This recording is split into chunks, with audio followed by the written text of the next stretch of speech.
గులాబీ ఎమ్మెల్యే మధ్య ఇసుక దోస్తీ అట. ఇద్దరు కలిసి జోరుగా దందా. ఆన్లైన్ బుకింగ్ లేకుండానే లోడింగ్ అట.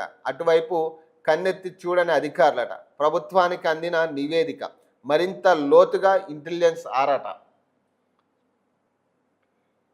సహజంగా అధికార ప్రతిపక్ష పార్టీ లీడర్ల మధ్య రాజకీయ వైరం ఉంటుంది. ఒకరిపై మరొకరు పట్టు సాధించేందుకు అనుక్షణం ప్రయత్నిస్తుంటారు. కానీ ఉత్తర తెలంగాణ మాత్రం భిన్నమైన పరిస్థితులు ఉన్నట్లు ప్రచారం జరుగుతుంది.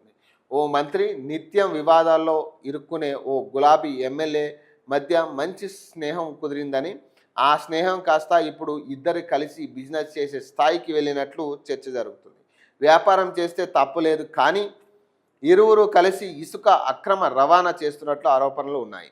ఈ విషయం ఈ నోట చివరికి ప్రభుత్వ పెద్దల వరకు వెళ్ళినట్లు తెలుస్తుంది. ఇద్దరి టార్గెట్ ఒకటేనట. సదరు మంత్రి, ప్రతిపక్షంలో ఉన్న ఎమ్మెల్యే లక్ష్యం ఒకటే అవ్వడంతో ఇద్దరు పార్టీలకు అతీతంగా ఒకటయ్యారు. దీపం ఉన్నప్పుడే ఇల్లు చక్కబెట్టుకోవాలనే నానుడి ప్రకారం చెట్టాపట్టాలు వేసుకుని వ్యాపారం చేస్తున్నట్టు అక్కడ ప్రచారం జరుగుతున్నది. ముందుగా గులాబీ ఎమ్మెల్యే కొంతకాలం సొంతంగానే అక్రమ ఇసుక వ్యాపారం చేశారు. అధికారులు పదే అడ్డుకోవడంతో చివరికి ఒన్యానికి వచ్చి ఎమ్మెల్యే కామన్ ఫ్రెండ్ ద్వారా ఆ ప్రాంతానికి చెందిన మంత్రికి ఆఫర్ ఇచ్చినట్టు తెలుస్తుంది. తన వ్యాపారానికి సహకరిస్తే లాభంతో వాటా ఇస్తానని ప్రపోజల్ పెట్టగా సదరు మంత్రి అందుకు ఒప్పుకున్నట్లు సమాచారం. దీంతో ప్రస్తుతం ఇద్దరు కలిసి పెద్ద ఎత్తున అక్రమ ఇసుక వ్యాపారం చేస్తున్నట్లు ప్రచారం జరుగుతుందట.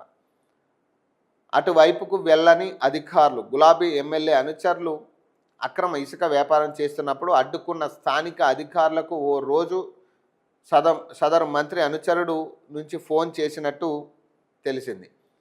ఆ ఫోన్లో మాట్లాడిన వ్యక్తి తాను ఫలానా మంత్రి తరపున మాట్లాడుతున్నానని చెప్పి ఇసుక లారీల జోలికి వెళ్ళొద్దని చెప్పినట్లు సమాచారం.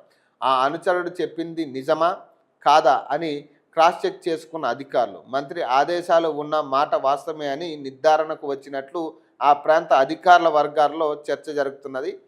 అప్పటి నుంచి అటువైపు అధికారులు పోవట్లేదు. అది మ్యాటర్. ఇక చెప్పినట్టుగా